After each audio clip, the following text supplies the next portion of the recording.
the Senate President. Okay, tignan nyo to. Senator Cayetano is still the Senate President. Okay. Because we don't have 13. It's against the law naman. Okay, ulitin ko. Senator Cayetano is still the Senate President. Because we don't have 13. It's against the law naman. Okay. The committees. Sinabi ni Mr. Erwin Tulfo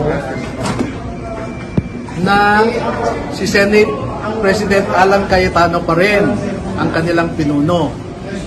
Kaya nung hinanap ko ang pirma ni Senator Cayetano dito para alinsunod sa Section 17 ng Senate Resolution number 5, no? Governing the providing for the rules governing inquiries in aid of legislation, no?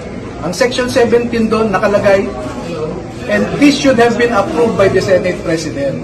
Eh, walang approval si Senate President. Kaya pumunta kami rito para ma-clarify din. No?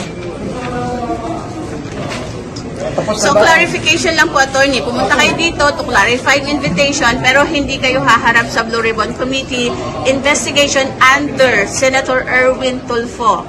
Kasi sabi ko nga, ayaw naming i-legitimize na si Mr. Erwin Tulfo ang Blue Ribbon Committee. Pero haharap kami kahit Just to clarify. kahit saang venue, no? Kahit saang venue, haharap kami. Pero just to clarify lang, attorney, hindi yung magsasalita, tatanungin kayo ng mga senator. Hindi, kung magtatanong sila, sasagot kami. No mistake about it. If we are asked, we will answer. At ito po, ang gusto kong i-emphasize. Lahat ng gustong marinig ang mga nalalaman ng mga sundalong ito ay pauunlakan nila ang inyong imbitasyon.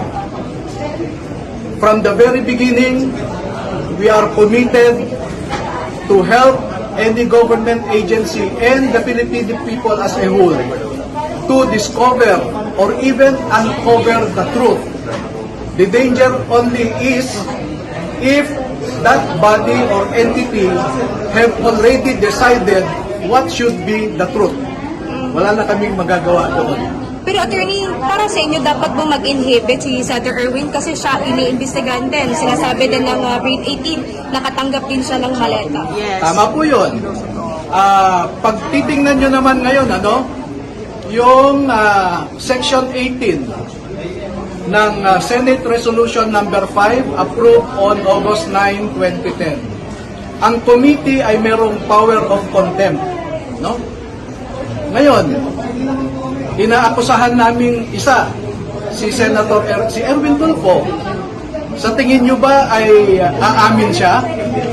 Hindi, di ba? So, ang sasabihin niya, sinungaling kayo. At makikita nyo sa Rule 18, Section 18 ng Senate Resolution number 5, pwede niya kaming i-cite in contempt at ipakulong kami. No? So, we have an anomalous situation na yung inaakusahan mo ay siya ang uupo na investigador at huwes at the same time. So where can we find someone accused doing the investigation and deciding later on who is telling the truth or who is telling a lie?